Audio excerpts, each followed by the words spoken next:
La première des différences entre les femmes avec qui on couche et les femmes qu'on épouse, c'est que les femmes avec qui on couche, on prend un hôtel rapidement à côté. Un hôtel bien miteux, bien piteux, bien bizarre, et puis on prend 1 ou 2 heures dedans, et puis bon, on passe du temps. Mais avant ça, on lui donne à manger.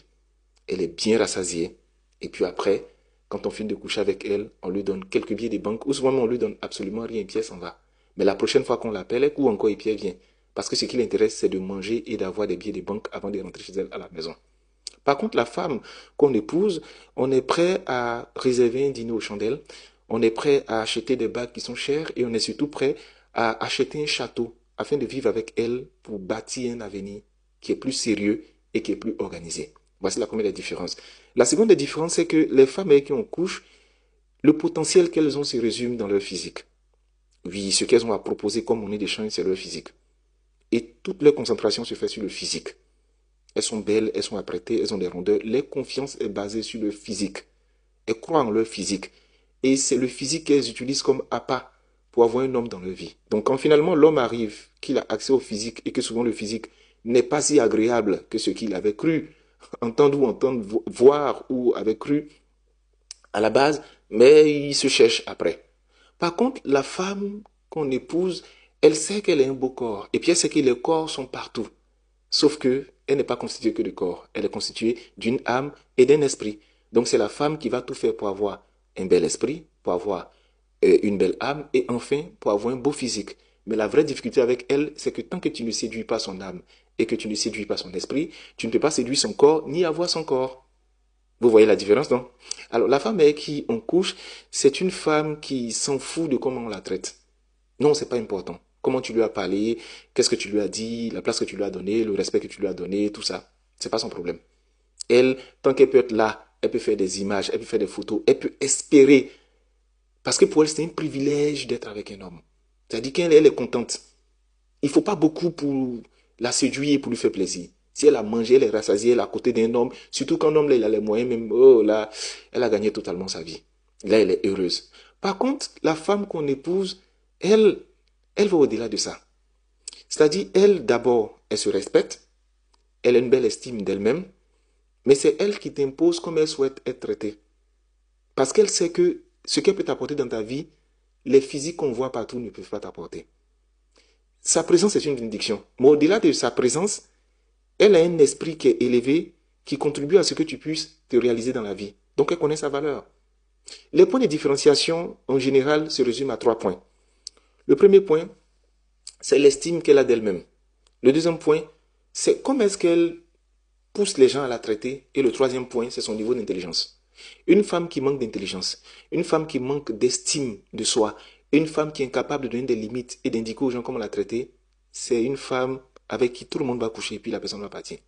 Mais une femme qui a de l'intelligence, une femme qui a de l'estime, qui se connaît, qui s'aime, qui connaît ses forces, et une femme qui est capable d'imposer des limites et expliquer aux hommes comment elle souhaite être traitée et elle ne va pas baisser les chines, c'est une femme qui va finir par être épousée.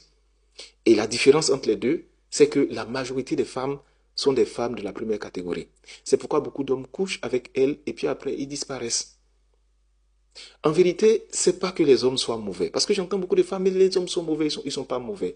Façon, tu te donnes à lui, c'est comme ça, il t'utilise, ou bien c'est comme ça, il fait de toi sa reine. La vie, c'est comme ça.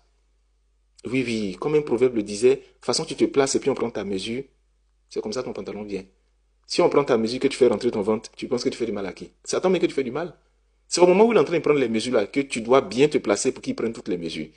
Mais il y a beaucoup de femmes qui font des concessions rien que pour être avec un homme. Elles considèrent qu'en fait, sa valeur est définie par sa capacité à être dans la vie d'un homme. À partir de ce moment, l'homme, lui, il commence à s'en foutre, il fait ce qu'il veut. Une femme qu'on épouse, c'est une femme qui a du caractère, c'est une femme qui a de la force de conviction, c'est une femme qui est capable de délimiter ton périmètre d'accès, ton périmètre de comportement. Elle est capable de te dire ça, on ne fait pas. Elle est surtout capable de te donner des conseils qui sont avisés sur ton futur. Tu peux faire l'homme développer ton ego et dire non, je ne t'écoute pas, mais elle finit toujours par avoir raison. C'est un esprit dans un corps. C'est une femme qui est dotée de sagesse et d'intelligence.